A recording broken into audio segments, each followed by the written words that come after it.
Gaurko aberri eguna tokatzeko ospazea evoluzio edo atzerakada demokratikoaren testuingurua. Atzerakada demokratikoa agian nabarmenena Kataluniakoa dela ikusten dugu, bertan artikulu aplikatu zenetik, baina guretzat Euskal Herria Bilduren ikuspuntutik izebergaren punta besterik ez da hori. Azkeneko urteetan zoritxarrez ikusten ari gara atzerakada demokratiko hori frente desberdinetatik datorren. Eta legedi eta erabaki desberdinetatik datorren.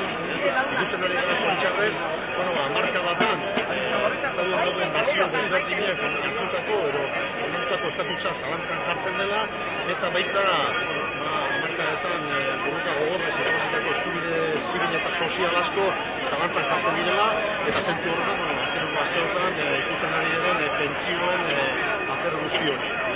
Zentzu horretan, Euskal Herria Bildutik argi daukagu eta euskagun eskubide horiek defendatzea tokatzen zaigula, baina defentsa ez da izan resistentzia hutsa.